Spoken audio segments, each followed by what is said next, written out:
Good morning. അപ്പോൾ നമ്മുടെ ഇന്നത്തെ റെസിപ്പി എന്താണെന്ന് കണ്ടപ്പോൾ തന്നെ ഒരു ഐഡിയ കിട്ടിയിട്ടുണ്ടല്ലോ. ഒരു ചെറുപയർ കുട്ടയിൽ നിന്ന് ചുരിഞ്ഞു വന്നിരിക്കുന്ന നമ്മുടെ ചെറുപയർ ലഡു. അപ്പോൾ നിങ്ങൾക്ക് അധികം ഇൻട്രൊഡക്ഷൻ ഒന്നും തരണ്ടെന്ന് എനിക്കറിയാം. എല്ലാവർക്കും മനസ്സിലാക്കാൻ പറ്റുന്ന റെസിപ്പിയാണ്, ഈസി ആയിട്ട് ഉണ്ടാക്കാൻ പറ്റുന്ന റെസിപ്പിയാണ്. ഞാനിപ്പോൾ ഈ ഒരു റെസിപ്പി ഉണ്ടാക്കാനായിട്ട് 40 മിനിറ്റ് ടൈമാണ് എടുത്തത് ടോട്ടൽ കേട്ടോ, എല്ലാ കാര്യങ്ങളും ഉൾപ്പെടെ. ഇതിനിടയിൽ പാത്രം കഴുകൽ അതും ഇതൊക്കെ നടക്കുന്നുണ്ട്. അപ്പോൾ എന്തായാലും നിങ്ങളെല്ലാവരും ഈ ഒരു റെസിപ്പി ഒന്ന് ട്രൈ ചെയ്ത് നോക്കിക്കോളൂ. നമ്മുടെ ചെറുപയർ ലഡു എങ്ങനെയാണ് ഉണ്ടാക്കുന്നതെന്ന് നോക്കാം. നമുക്ക് നമ്മുടെ ഇൻഗ്രീഡിയൻസ് നോക്കാം. നമ്മളിപ്പോൾ 1 കപ്പ് ചെറുപയർ എടുത്തിട്ടുണ്ട്, അതിലേക്ക് 1 കപ്പ് ശർക്കര എടുത്തിട്ടുണ്ട്. പിന്നെ ഇത് നട്ട്സും റൈസിൻസും ആണ്. അത് നിങ്ങളുടെ ഇഷ്ടത്തിന് എടുക്കാം കേട്ടോ. നമ്മളുടെ കയ്യിലുള്ള ഏത് നട്ട്സും യൂസ് ചെയ്യാം. അതുപോലെ തന്നെ ബ്ലാക്ക് റൈസിൻസ് ആയാലും ഈ ഒരു കളറിലുള്ള റൈസിൻസ് ആയാലും യൂസ് ചെയ്യാം. പിന്നെ നമുക്ക് വേണ്ടത് നെയ്യാണ്, പിന്നെ ഏലക്കപ്പൊടി. ഇത്ര ഇൻഗ്രീഡിയൻസ് ഉണ്ടെങ്കിൽ നമുക്ക് വളരെ ഈസി ആയിട്ട് ഈ ഒരു റെസിപ്പി ചെയ്യാം. അപ്പോൾ ആദ്യം നമുക്ക് ഈ ചെറുപയർ ഒന്ന് ഡ്രൈ റോസ്റ്റ് ചെയ്തെടുക്കണം. അതിനായിട്ടൊരു പാൻ ചൂടാക്കാം. നട്ട്സ് ഞാൻ ഇതുപോലെ ചെറുതായിട്ട് കട്ട് ചെയ്ത് വെച്ചിരിക്കുകയാണ്. ഇതുപോലെ ചെറുതായിട്ട് കട്ട് ചെയ്യുകയാണെങ്കിൽ നമുക്ക് കൂടുതൽ കടിക്കാൻ കിട്ടും. അതുകൊണ്ടാണ് ഇതുപോലെ ചെയ്യുന്നത്. വലുതായിട്ട് കട്ട് ചെയ്തിട്ടാൽ മതി എന്നുണ്ടെങ്കിൽ വലുതായിട്ട് കട്ട് ചെയ്യാം. കട്ട് ചെയ്യാതെ മുഴുവനായിട്ട് ചേർക്കണം എന്നുണ്ടെങ്കിൽ നമുക്ക് മുഴുവനായിട്ട് ചേർക്കാം. അതൊക്കെ നമ്മുടെ ഇഷ്ടം കേട്ടോ. അപ്പോൾ ആദ്യം നമുക്ക് ചെറുപയർ റോസ്റ്റ് ചെയ്യാൻ തുടങ്ങാം. അപ്പോൾ ഞാനൊരു പാൻ ചൂടാക്കിയിട്ടുണ്ട്. ഒരുപാട് ചൂടാവരുത് പാൻ, ചെറുതായിട്ടൊന്ന് ചൂടായി തുടങ്ങുമ്പോൾ നമുക്കിതിലേക്ക് എടുത്ത് വെച്ചിരിക്കുന്ന ചെറുപയർ ചേർക്കാം. ചെറുപയർ ചേർത്തിട്ട് ചെറുപയറിൻ്റെ കളർ വല്ലാതെ മാറുന്നത് വരെ റോസ്റ്റ് ചെയ്യാതെ ചെറിയ ഫ്ലെയിമിൽ വെച്ചിട്ട് ഇളക്കി കൊടുക്കുക. എന്താണെന്ന് വെച്ചിട്ടുണ്ടെങ്കിൽ ഹൈ ഫ്ലെയിമിൽ വെച്ചിട്ടുണ്ടെങ്കിൽ നമ്മുടെ ഒരു സൈഡ് ഇളക്കിൽ റെഡിയായി വരുമ്പോൾ അടുത്ത സൈഡ് കളർ മാറിപ്പോവും. അതുകൊണ്ട് നമ്മളൊന്ന് ചെറിയ ഫ്ലെയിമിൽ വെച്ചിട്ട് തന്നെ ഇളക്കി കൊടുക്കുക. അപ്പോൾ ഞാനിത് കളർ ചേഞ്ച് ആയി വരുമ്പോൾ നിങ്ങളെ കാണിച്ചു തരാം ഏത് പാകത്തിലാണ് നമ്മൾ എടുക്കുന്നതെന്നുള്ളത്. അപ്പോൾ ഞാനിങ്ങനെ ഇളക്കിക്കൊണ്ടിരിക്കട്ടെ. കൈ എടുക്കാതെ ഇളക്കണം. കൈ എടുത്തിട്ടുണ്ടെങ്കിൽ കളർ മാറിപ്പോവും പയറിൻ്റെ. അപ്പോൾ നമ്മുടെ പയർ ഇതാ ചെറുതായിട്ട് കളർ മാറി തുടങ്ങിയിട്ടുണ്ട്. അപ്പോൾ ഒരുപാട് അങ്ങോട്ട് കളർ മാറാതെ എടുക്കുകയാണെങ്കിൽ നമ്മുടെ ലഡുവിനൊരു നല്ല ഭംഗിയുള്ള കളർ ഉണ്ടാവും. അല്ലെങ്കിൽ കുറച്ച് ഇരുണ്ട കളറായിരിക്കും. അപ്പോൾ നിങ്ങൾക്ക് ഏത് കളറിലെ ലഡു ആണ് വേണ്ടതെന്നുള്ളതനുസരിച്ച് ചെറുപയറിൻ്റെ കളറ് തീരുമാനിച്ചിട്ട് ഫ്ലെയിം ഓഫ് ചെയ്യുക. ഞാനിപ്പോൾ പച്ച കളറിൽ ഒരു ലൈറ്റ് ഗ്രീൻ ഷെയ്ഡ് കിട്ടുന്ന രീതിയിലുള്ള ഒരു ലഡു ആണ് പ്ലാൻ ചെയ്തിരിക്കുന്നത്. അതുകൊണ്ട് ഞാൻ ഒരുപാട് കളർ മാറുന്നത് വരെ വറുത്തെടുക്കുന്നില്ല. പയർ കുക്കായി തുടങ്ങി. ഇനി നമുക്ക് ഫ്ലെയിം ഓഫ് ചെയ്ത് വേറൊരു ബൗളിലേക്ക് വെച്ചിട്ട് ഇത് ചൂട് മാറുമ്പോൾ പൊടിച്ചെടുക്കാം. കംപ്ലീറ്റ് ചൂട് മാറണം എന്നില്ല, ചെറിയൊരു ചൂടിൽ പൊടിക്കാം. പിന്നെ മിക്സിയുടെ ചെറിയ ജാറിൽ പൊടിക്കാം കേട്ടോ. എന്താണെന്ന് വെച്ചിട്ടുണ്ടെങ്കിൽ ഞാൻ ഫ്ലെയിം ഓഫ് ചെയ്തിട്ട് ഇളക്കി കൊടുക്കുകയാണ്. മിക്സിയുടെ ചെറിയ ജാറിൽ പൊടിക്കാമെന്ന് പറഞ്ഞിട്ടുണ്ടെങ്കിൽ നമുക്ക് നന്നായിട്ട് പൊടിഞ്ഞ് കിട്ടണം എന്നുണ്ടെങ്കിൽ മിക്സിയുടെ ചെറിയ ജാറിൽ പൊടിക്കണം. വലിയ ജാറിൽ പൊടിച്ചിട്ടുണ്ടെങ്കിൽ നന്നായിട്ട് പൊടിഞ്ഞ് കിട്ടാൻ സമയം കൂടുതലെടുക്കും. അപ്പോൾ 1-2 പ്രാവശ്യമായിട്ട് നമുക്കിത് മിക്സിയുടെ ജാറിൽ പൊടിച്ചെടുത്തിട്ട് ബാക്കിയുള്ള കാര്യങ്ങൾ ചെയ്യാം. ഇപ്പോൾ നമ്മുടെ ചെറുപയർ ഇതാ ഇതുപോലെ പൊടിച്ചെടുത്തിട്ടുണ്ട്. അപ്പോൾ ഇത് നമുക്ക് മാറ്റി വയ്ക്കാം. വേറൊരു പാൻ ഞാൻ ചൂടാക്കാൻ വെച്ചിട്ടുണ്ട്. പാൻ ഒന്ന് ചൂടായി വരട്ടെ. ഈ പാനിലേക്ക് നമുക്ക് ആദ്യം നെയ്യ് ചേർത്ത് കൊടുക്കാം. ഒരു 3 ടേബിൾ സ്പൂൺ നെയ്യാണ് ഞാൻ ചേർക്കാൻ പോകുന്നത്. നിങ്ങൾക്ക് കൂടുതൽ നെയ്യ് ചേർക്കണം എന്നുണ്ടെങ്കിൽ കൂടുതൽ നെയ്യ് ചേർക്കാം കേട്ടോ. അതൊക്കെ നമ്മുടെ ഇഷ്ടത്തിനനുസരിച്ച് അളവ് വ്യത്യാസം വരുത്താം. ഇനി നമുക്കിതിലേക്ക് നമ്മൾ കട്ട് ചെയ്ത് വെച്ചിരിക്കുന്ന ആൽമണ്ട്സും കാഷ്യൂനട്ട്സും ഇതാണ് ഞാൻ ആദ്യം ചേർക്കുന്നത്. ഇതൊന്ന് ചൂടാക്കി എടുക്കുക. ഒരുപാട് കളർ മാറണ്ട, ചെറുതായിട്ടൊന്ന് ചൂടായി വരുമ്പോൾ തന്നെ നമ്മുടെ റൈസിൻസ് ആഡ് ചെയ്ത് കൊടുക്കാം.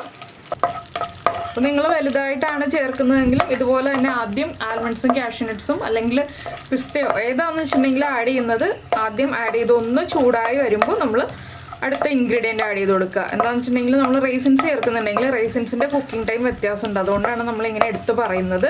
ഇനിയിപ്പോൾ നമുക്ക് റൈസിൻസും കൂടെ ആഡ് ചെയ്യാം. ഇതൊന്ന് കുക്കായി വരട്ടെ. നെയ്യ് കുറവായിട്ട് തോന്നുകയാണെങ്കിൽ നമുക്ക് നെയ്യ് എപ്പോൾ വേണമെങ്കിലും ചേർത്ത് കൊടുക്കാം കേട്ടോ. നമ്മുടെ ചെറുപയർ പൊടിയിലേക്ക് മിക്സ് ആവാൻ ആവശ്യമായിട്ടുള്ള നെയ്യ് വേണം. അതാണ് നെയ്യ് ആവശ്യമാണെങ്കിൽ ചേർത്ത് കൊടുക്കുക എന്ന് പറഞ്ഞത്.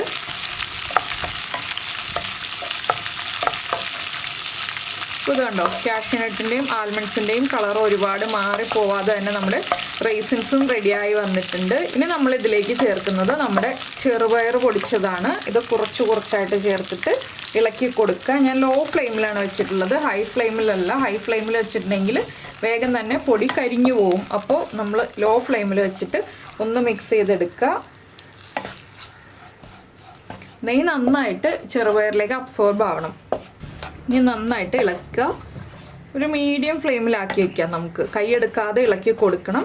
ആ നെയ്യ് മുഴുവൻ നമ്മുടെ ഈ ചെറുപയർ അബ്സോർബ് ചെയ്ത് എടുത്ത് കഴിഞ്ഞിട്ട് നമുക്ക് ബാക്കിയുള്ള കാര്യങ്ങളൊക്കെ ചെയ്യാം. അപ്പോൾ കണ്ടോ ചെറുപയർ പൊടിയുടെ കളറൊക്കെ മാറി വരുന്നുണ്ട്. അപ്പോൾ ഞാനൊരു 1/2 ടീസ്പൂൺ നെയ്യും കൂടി ചേർത്ത് കൊടുത്തു കേട്ടോ. അതിനുശേഷം നന്നായിട്ട് ഇളക്കുകയാണ്. ഒരു 1 മിനിറ്റ് നന്നായിട്ട് ഇളക്കി എല്ലാം നന്നായിട്ട് മിക്സ് ചെയ്തിട്ട് നമുക്കിതൊരു ബൗളിലേക്ക് മാറ്റി വയ്ക്കണം. അതിനുശേഷം വേണം ബാക്കിയുള്ള കാര്യങ്ങൾ ചെയ്യാനായിട്ട്. ചെറുപയറോടി മുഴുവൻ ആ ഒരു നെയ്യുടെ നനവ് കിട്ടിയിട്ടുണ്ട്. ഇനി നമുക്കിത് മാറ്റി വയ്ക്കാം. ഇനി നമുക്ക് നമ്മുടെ ശർക്കരപ്പാനി റെഡിയാക്കി എടുക്കണം. ഇത്രയും ചെയ്ത് വെച്ചിട്ട് വേണം ശർക്കരപ്പാനി റെഡിയാക്കാനായിട്ട്. അപ്പോൾ ഞാൻ ഫ്ലെയിം ഓഫ് ചെയ്യാണ്. ഇത് മാറ്റി വെച്ചിട്ട് നമ്മുടെ ശർക്കരപ്പാനിയുടെ കാര്യങ്ങൾ പറയാം. നമ്മൾ നേരത്തെ ചെറുപയർ വറുത്തെടുത്ത അതേ പാനിൽ തന്നെ ഞാൻ ശർക്കര ഇട്ട് കൊടുക്കുകയാണ്. 1 കപ്പ് ശർക്കര ചീവി എടുത്തതിന് ശേഷമുള്ള അളവാണ് 1 കപ്പ് ശർക്കര. ഇതിലേക്ക് ഒരു 1/4 കപ്പ് വെള്ളം ചേർക്കുന്നുണ്ട്. അത്രയും മതി. ഇതൊന്ന് മെൽറ്റായി വരട്ടെ. നമ്മളിതുപോലെ ശർക്കര ചീവി എടുക്കുകയാണെങ്കിൽ വേഗം തന്നെ മെൽറ്റായി കിട്ടും കേട്ടോ. അല്ലെങ്കിൽ മെൽറ്റായി വരാൻ കൂടുതൽ സമയം എടുക്കും. അപ്പോൾ നമ്മുടെ ശർക്കര നമുക്ക് മെൽറ്റ് ചെയ്തെടുക്കാം. അതിനുശേഷം ബാക്കിയുള്ള കാര്യങ്ങളെല്ലാം ചേർത്ത് മിക്സ് ചെയ്യാം. ഇപ്പോൾ നമ്മുടെ ശർക്കരപ്പാനി ഇതാ നന്നായിട്ട് തിളച്ച് പതഞ്ഞ് പൊങ്ങുന്നുണ്ട്. ഇത് 1 സ്ട്രിങ് കൺസിസ്റ്റൻസി ആവുന്നതിന് തൊട്ട് മുന്നേയുള്ള പാകമാണ് നമുക്ക് ആവേണ്ടത്. എന്താണെന്ന് വെച്ചാൽ 1 സ്ട്രിങ് കൺസിസ്റ്റൻസി ആയിട്ടുണ്ടെങ്കിൽ നമ്മുടെ ലഡുവിന് കുറച്ച് ബലം വരും. അതിന് തൊട്ട് മുന്നേ നമ്മളിങ്ങനെ കയ്യിലെടുക്കുമ്പോൾ ഇങ്ങനെ ജസ്റ്റ് ഒന്ന് ടച്ച് ആവുന്ന ആ ഒരു പാകത്തിൽ ആക്കിയെടുക്കുക. അപ്പോൾ ചെറുപയർ പൊടിക്കേണ്ടതിൻ്റെ ആ ഒരു കൺസിസ്റ്റൻസി ഞാൻ പറഞ്ഞില്ല. അതെങ്ങനെയാണെന്ന് വെച്ചിട്ടുണ്ടെങ്കിൽ നമ്മൾ നന്നായിട്ട് മാക്സിമം ഫൈൻ പൗഡറായിട്ട് പൊടിച്ചെടുക്കുക. ചെറിയ ചെറിയ തരികളൊക്കെ ഉണ്ടെങ്കിൽ കുഴപ്പമില്ല, പക്ഷെ മാക്സിമം ഫൈൻ പൗഡറായിട്ട് പൊടിച്ചെടുക്കുക. അതിനാണ് നമ്മൾ ചെറിയ ജാറിൽ പൊടിക്കാമെന്ന് പറഞ്ഞത്. ഇനിയിപ്പോൾ നമ്മുടെ ശർക്കരപ്പാനിയുടെ കൺസിസ്റ്റൻസി നോക്കാം. ഇതുണ്ടോ, ആയിട്ടില്ല, ഒന്നുകൂടി ആവാനുണ്ട്. ഇതുപോലെ നന്നായിട്ട് പതഞ്ഞ് പൊങ്ങി ഒന്ന് കുറുകി വരുമ്പോൾ നമുക്ക് ശർക്കരപ്പാനി നമ്മുടെ ചെറുപയറിൻ്റെ മിക്സിലേക്ക് ചേർക്കണം. അതിന് മുന്നേ വേറെ 1-2 കാര്യങ്ങളും കൂടി ആഡ് ചെയ്യാനുണ്ട്. അപ്പോൾ ഇടയ്ക്ക് നമ്മളൊന്ന് ചെക്ക് ചെയ്തുകൊണ്ടിരിക്കുക, ഇത് കറക്റ്റാണോ ഇല്ലയോ എന്നുള്ളത്, ആവുന്നുണ്ടോ എന്നുള്ളത്. അപ്പോൾ ആവുന്നുണ്ട്, ഒന്നുകൂടി ആവട്ടെ. അപ്പോൾ നിങ്ങൾക്ക് എല്ലാവർക്കും വീട്ടിലുള്ള ഇൻഗ്രീഡിയൻസ് എല്ലാം ഉപയോഗിച്ചിട്ട് വളരെ എളുപ്പത്തിൽ തയ്യാറാക്കാൻ പറ്റിയ റെസിപ്പിയാണ് കേട്ടോ. ഇത് ഉണ്ടാക്കിയിട്ട് ഉടനെ കഴിക്കുന്നതിനേക്കാൾ തൊട്ടടുത്ത ദിവസം കഴിക്കുമ്പോഴാണ് കൂടുതൽ ടേസ്റ്റ് ഉണ്ടാവുക. എന്താണെന്ന് വെച്ചാൽ തൊട്ടടുത്ത ദിവസം ആകുമ്പോൾ നമ്മുടെ ലഡു ഒന്ന് ഉറച്ച് കറക്റ്റായിരിക്കും. ഇന്ന് ഭയങ്കര സോഫ്റ്റ് ആയിരിക്കും നമ്മൾ ഉണ്ടാക്കുമ്പോൾ തന്നെ കഴിക്കുകയാണെന്നുണ്ടെങ്കിൽ. ഇത് കണ്ടോ, കയ്യിൽ ഒട്ടിത്തുടങ്ങി വലിയുമ്പോൾ ആ ഒരു വലിച്ചിലധികം വരുന്നില്ല. നമുക്ക് ഫ്ലെയിം ഓഫ് ചെയ്യാം. ഇനി ശർക്കരപ്പാനി നമുക്ക് അരിച്ചിട്ട് നമ്മുടെ ചെറുപയറിൻ്റെ മിക്സിലേക്ക് ഒഴിച്ചു കൊടുക്കാം. അപ്പോൾ ഞാൻ കുറച്ചായിട്ട് 2 പ്രാവശ്യമായിട്ടാണ് ഒഴിച്ചു കൊടുക്കുന്നത്. എന്താണെന്ന് വെച്ചാൽ നമുക്കൊന്ന് ഇളക്കാൻ എളുപ്പത്തിനാണ് 2 പ്രാവശ്യമായിട്ട് ഒഴിച്ചു കൊടുക്കുന്നത്. അതൊക്കെ നിങ്ങളുടെ ഇഷ്ടം പോലെ 2-3 പ്രാവശ്യമായിട്ട് ഒഴിച്ചു കൊടുക്കുക കേട്ടോ. നല്ല ചൂടുള്ള ശർക്കരപ്പാനിയാണ്, അതുകൊണ്ട് ശ്രദ്ധിക്കുക. പിന്നെ മധുരം ഭയങ്കരമായിട്ട് മധുരം വേണമെന്നുണ്ടെങ്കിൽ 1.25 കപ്പ് എടുക്കാം. 1 കപ്പ് എന്ന് പറഞ്ഞിട്ടുണ്ടെങ്കിൽ ആവശ്യത്തിന് പാകത്തിന് മധുരം ഉണ്ടാവുള്ളൂ. അപ്പോൾ നമ്മുടെ ശർക്കരപ്പാനി ഇതാ മിക്സ് ആയി വന്നിട്ടുണ്ട്. ഇനി നമുക്ക് ബാക്കിയുള്ളതും കൂടി ആഡ് ചെയ്യാം. പിന്നെ കഴിയുന്നതും വൈറ്റ് ശർക്കര തന്നെ കിട്ടുകയാണെങ്കിൽ വൈറ്റ് ശർക്കര തന്നെ ഉപയോഗിക്കുക. നമ്മുടെ ഡാർക്ക് ശർക്കരയേക്കാൾ ലൈറ്റ് കളറിലെ ശർക്കരയാണ് ഈ ഒരു ലഡു ഒക്കെ ഉണ്ടാക്കുമ്പോൾ കൂടുതൽ കാണാൻ ഭംഗി ഉണ്ടാവുന്നത്. ആ ഒരു ഗ്രീൻ കളറിൽ കുറച്ചെങ്കിലും കിട്ടുന്നത്. പിന്നെ നിങ്ങൾക്ക് ഗ്രീൻ കളർ തന്നെ നിർബന്ധമാണെന്നുണ്ടെങ്കിൽ ഫുഡ് കളർ ചേർക്കാം. പക്ഷേ ഫുഡ് കളർ ചേർക്കുന്നതിനേക്കാൾ ഭംഗി നമ്മുടെ നാച്ചുറൽ കളറല്ലേ, അതുകൊണ്ടാണ് ഞാൻ ഫുഡ് കളർ ചേർക്കാത്തത്. നിങ്ങൾക്ക് ആവശ്യമാണെങ്കിൽ 2-3 ഡ്രോപ്സ് ചേർത്ത് കൊടുക്കാം കേട്ടോ. ഫുഡ് കളർ കാണിച്ചു തരാം ഏത് കളറാണ് നമ്മൾ ചേർക്കേണ്ടതെന്നുള്ളത്. ഞാനിപ്പോൾ ചേർക്കുന്നില്ല. ഇതിലേക്ക് ഞാൻ ഏലക്കാപ്പൊടിയാണ് ചേർക്കാൻ പോകുന്നത്. അപ്പോൾ ഞാൻ ഏലക്ക പഞ്ചസാര ചേർത്ത് പൊടിച്ചു വെച്ചിരിക്കുന്നതാണ്. ഒരു 1/2 ടീസ്പൂൺ ഏലക്കപ്പൊടി ചേർത്തിട്ടുണ്ട്. ഇതും കൂടി ചേർത്ത് ഒന്നുകൂടി ഒന്ന് മിക്സ് ചെയ്യാം. അപ്പോൾ ഇതാണ് നമ്മുടെ ഫുഡ് കളറ്. ഈ ഫുഡ് കളറ് പെർമിറ്റഡ് ഫുഡ് കളറാണ് കേട്ടോ. ഇതുപോലത്തെ ബോട്ടിലാണ് വരിക. ഞാനിപ്പോൾ ചേർക്കുന്നില്ല, അതുകൊണ്ട് ഞാനിപ്പോൾ ജസ്റ്റ് കാണിച്ചു എന്നേ ഉള്ളൂ. ഏത് ബ്രാൻഡാണെന്നുള്ളത് എൻ്റെ സ്റ്റിക്കറൊക്കെ ഞാൻ പൊളിച്ചു കളഞ്ഞു, അതുകൊണ്ട് എനിക്ക് ബ്രാൻഡൊന്നും അറിയില്ല. അപ്പോൾ ഈ ഒരു മോഡലിൽ നമ്മുടെ ചെറിയ ബോക്സിലാണ് വരിക, നാച്ചുറൽ പെർമിറ്റഡ് ഫുഡ് കളർ എന്ന് പറഞ്ഞിട്ട്. ആവശ്യമാണെങ്കിൽ മാത്രം ചേർത്ത് കൊടുക്കുക. അതൊക്കെ നമുക്ക് വല്ല ഗസ്റ്റിനൊക്കെ പ്രസൻറ്റ് ചെയ്യാനാണെങ്കിൽ മാത്രമേ ആവശ്യമുള്ളൂ. ഇതുപോലെ നമ്മുടെ വീട്ടിലുള്ള ആവശ്യങ്ങൾക്കാവുമ്പോൾ ഫുഡ് കളറൊന്നും ചേർക്കണം എന്നില്ല. ഇനി ഇതൊന്ന് സെറ്റ് ആവാൻ വേണ്ടി വെക്കാം. അപ്പോൾ നമ്മൾ ഇനിയിപ്പോൾ എന്താ ചെയ്യാന്ന് വെച്ചിട്ടുണ്ടെങ്കിൽ ഇതൊന്ന് സെറ്റ് ആവാം. ഒരു 2 മിനിറ്റ് നമ്മുടെ കൈയൊന്ന് ഇതുപോലെ തൊട്ടുണ്ടെങ്കിൽ പൊള്ളരുത്. ആ ഒരു പാകമാവുന്നത് വരെ വെയിറ്റ് ചെയ്യണം.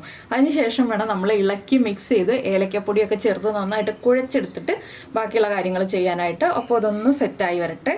ഫ്ലെയിമൊക്കെ ഓഫ് ചെയ്ത് വെച്ചിരിക്കാൻ കേട്ടോ. ഇനിയിപ്പോൾ ഫ്ലെയിമിലുള്ള പരിപാടിയൊന്നുമില്ല, നമ്മൾ ഗ്യാസ് ഒന്നും കത്തിക്കേണ്ട. നമുക്കിനി ഒന്ന് സെറ്റായിട്ട് ബാക്കിയുള്ള കാര്യങ്ങൾ നോക്കാം.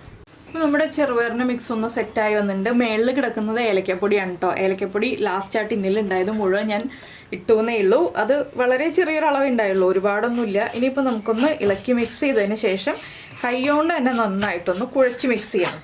അപ്പോൾ നമ്മുടെ കൈക്ക് പറ്റുന്ന ചൂടാണെങ്കിൽ മാത്രം നമ്മൾ കൈ കൊണ്ട് തന്നെ ഇളക്കുക, ഇല്ലെങ്കിൽ ഒന്ന് വെയിറ്റ് ചെയ്യുക. അപ്പോൾ ഞാനിപ്പോൾ കൈ കൊണ്ട് കുഴയ്ക്കുന്നില്ല. എന്താണെന്ന് വെച്ചാൽ എൻ്റെ കയ്യിൽ ചെറിയൊരു ഇതൊട്ടിച്ച് വെച്ചിട്ടുണ്ട്, കൈ പൊള്ളിയതിൻ്റെ. അതൊന്നും കംപ്ലീറ്റ് ആയിട്ടില്ല. കൈ പൊള്ളിയത് കംപ്ലീറ്റ് ആയിട്ട് ഉണങ്ങിയെങ്കിലും നിങ്ങളെ കാണിക്കാൻ പാകത്തിന് കൈ റെഡി ആയിട്ടില്ല. അതുകൊണ്ട് ഞാനപ്പോൾ വിചാരിച്ചു ഇതുപോലെ തന്നെ ഒന്ന് മിക്സ് ചെയ്തെടുക്കാമെന്ന്.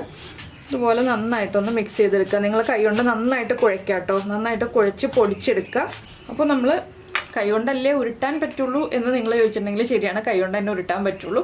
കയ്യിൽ ഒട്ടും നനവുണ്ടാവരുത്. കൈ നല്ല നീറ്റായിട്ട് കഴുകി ഉണക്കിയതിന് ശേഷം ചെറുതായിട്ടൊന്ന് നെയ്യ് തടവി കൊടുക്കുക.